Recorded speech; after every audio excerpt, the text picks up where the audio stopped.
What's good, y'all? We out here in Dominican Republic, Punta Cana, for a special episode of The Angry Educated Black Man. You see the beautiful surroundings we have behind us. You know what I'm saying? I had to give y'all a great scene. You know what I'm saying? I have a lot of energy right now because the Golden State Warriors are about to play and about to beat the motherfucking Cleveland Warriors ass. Y'all see I got my shirt on and I'm ready.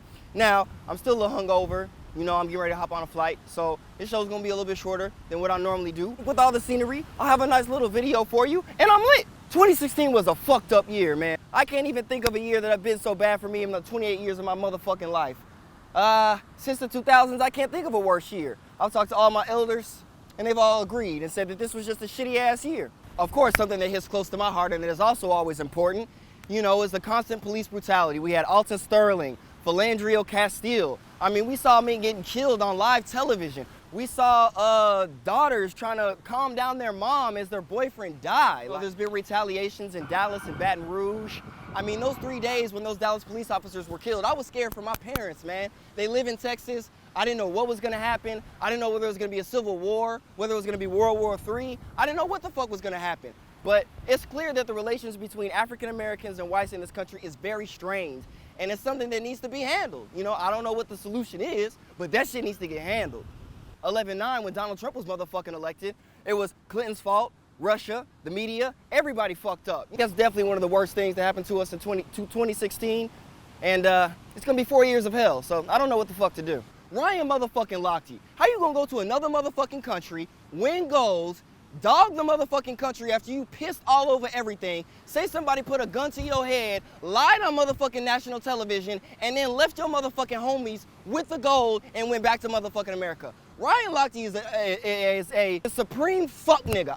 Man, if white supremacy ain't so real with that man, could nobody black ever do that in their life? That's white privilege. Yo, can we talk about the deaths of all the iconic figures this year? I remember being in the subway when Prince died and I just broke down crying. Like, I couldn't even help it. That man was so real to me. He did so much as a human being, as an individual, as somebody to just go against the grain. And not only him, Muhammad Ali, Gene Wilder, fucking Willy Wonka died, man. Willy Wonka. David Bowie died. I mean, goddamn. And what about fucking Duterte? Just killing people left and right in the Philippines. The Filipinos are supposed to be a peaceful, you know, chill country, but this man's killed like 500 people. He even went on to say he killed somebody personally. The UN's gonna investigate it and see what happened, you know what I'm saying? But I'm kind of confused anyway as why the UN hasn't investigated before when he's just killing people. I mean, people literally came in and said, I needed help because I have a drug problem, and he killed them. He killed them. He found them, he hunted them down, and he killed them. This man is fucking crazy. I mean, he need to be like Fidel Castro and just die. And can we talk about post-NightClub shooting? One, it's the worst shooting ever in U.S. history. Then, this crazy man who claims to be with ISIS to give this image when he's really just somebody who's a radical himself and doesn't know what the fuck he's doing. So, and then you're gonna make it an anti-LGBT killing. I mean, how much hate can you have in your heart, man? I mean, he got even Dylan Roof a run for his money. How many terror attacks did we have this year? Brussels, the Knife Man, the hijacking, the post-shooting NightClub. Like, man, what the fuck?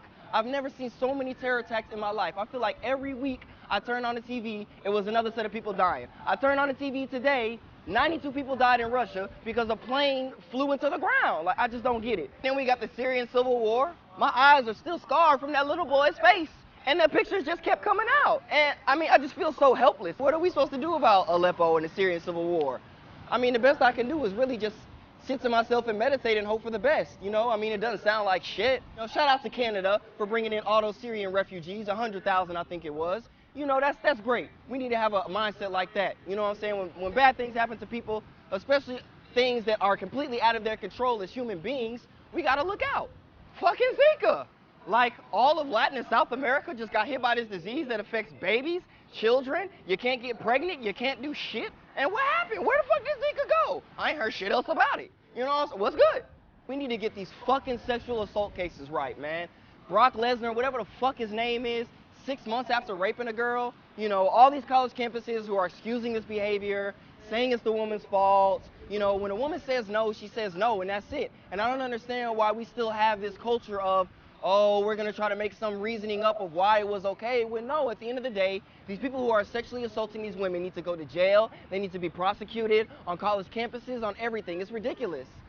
We can't have this anymore. It's the Flint, Michigan water crisis. Like, these motherfuckers don't even have healthy water. Lead in the water, The government didn't care. They basically just said like, oh, well, we trying to save money, so fuck the people. It doesn't even matter. Get some shit from the 50s. What about America's opioid addiction? According to the Department of Health and Human Services, 78 people die per day because of opioid use or prescription drugs or whatever it may be. 78 motherfucking people a day in the U.S. I mean, I remember seeing the picture of the kid when his two grandparents were just sitting there drugged out. The opioid addictions that we have in America is something else that we need to pay attention to. Brexit. Like, what the fuck? The whole union just left. Is it gonna be one of these other countries who just doesn't want to be a part of the union anymore?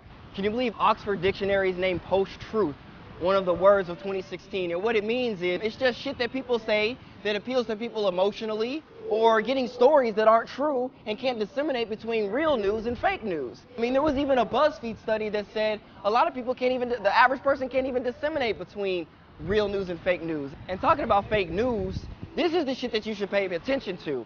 So Donald Trump's son started a nonprofit organization where he basically told people that you could have $1 million to meet Trump at inauguration. If that's not a motherfucking conflict of interest, I don't know what is a motherfucking conflict of interest. For $1 million, the leader of the Ku Klux Klan could have paid and met with Donald Trump, the most powerful man on the motherfucking planet. That's some bullshit, man. And we paying attention to Kanye with Trump, and we paying attention to all this other bullshit, when we need to focus on the fact that his children who are running his transitional team is a fucking conflict of interest. We need to get them motherfucking asses off the motherfucking Trump team. That's some bullshit. 2016 made me feel like there's so many things happening in the world that I just have no control over. Now, on one positive note of 2016, one of the few ones, the Chicago Cubs did win the first World Series after 108 years. You know what I'm saying? That was a great thing for them. I was very happy. My parents are from the Chicago area, so, you know, that was great for them. I was happy. Cleveland won too, but I don't give a fuck. We already see what shirt I got on. I don't give a fuck about them niggas. And you know what? I'm actually gonna make you a little video of my trip with Cudi on the soundtrack. Go ahead and play it, editor.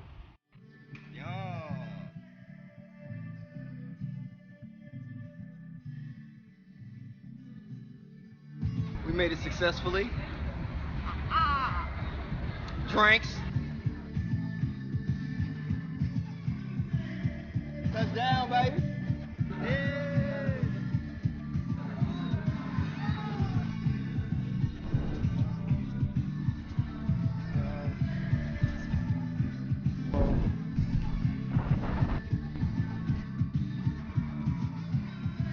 Christmas dinner.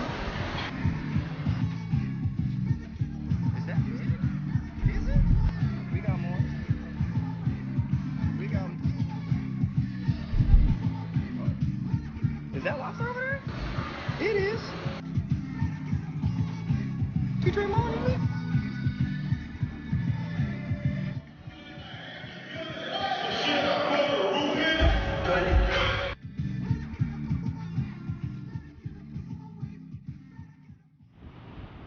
All right, so I know I've been angry most of the show, you know, but I mean, 2016 was a fucking terrible year. There's a reason to be fucking angry.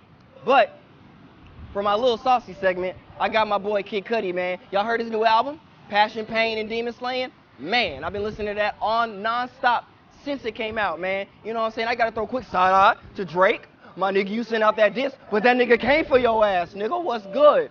Cause man, Cudi's album was nasty. You know, I just gotta keep it 100. I love Drake, that's my nigga. But you know what I'm saying?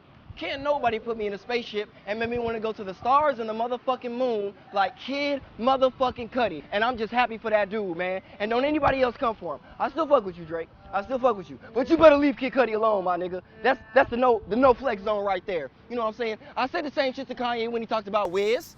Karma came back to you, motherfucker. Go ahead and listen to that Cudi album. You know what I'm saying? It'll definitely put you in a new zone. You'll feel like you want to go to the stars in space. You know, I walked the beach, I was feeling good on the Cudi album. What if I told you a 50-year-old man was gonna box for a championship? You think I was fucking crazy. Well, I'm not. Bernard Hopkins got in the ring at 50 against a actual champion. The man's got gray on his hair, gray in his beard, and he got knocked out in 5 seconds. And not only knocked out, he got knocked out the fucking ring. Why in the fuck did anybody legalize this fight or allow it? This man is 50 fucking years old. This shit is motherfucking comical. Clearly, y'all just want to make a buck. But that shit was funny as fuck, I'm not gonna lie. But y'all embarrassed the hell out of Bernard Hopkins. Stop using his name to make money. Now, I waxed that ass in the first round of the playoffs in fantasy football, so now motherfuckers in the finals. You know what it is. I told you I'm coming to victory. Y'all motherfuckers gonna listen to me. I drafted 6 quarterbacks last year, but this year, I'm on it. You ain't gonna try me. Anyway, with Christmas and everything, the games have been a little bit confusing, but right now I'm up 17 points. You know, I still got Ezekiel, Eric Ebron to play, you know what I'm saying? I'm pretty much in the driver's seat. You know, I'll win this week, but it's a 2-week thing. So next week I really got to get in that ass, and I'm gonna get my $300. Now, I don't really have any specific tips for you because I'm more focused on getting my $300, but I will say that on the waiver wire, some of those players that I have are still available. Bilal Powell, Marquise Lee, Ted Ginn Jr., Taylor Gabriel. You know, some of those players may still be available, and all of them have been producing. I think if you pick up those players, you'll be all right, and you'll win the last couple of your rounds. You know, get whatever place you may want to get. As long as you ain't finishing last, that's all that matters, my nigga.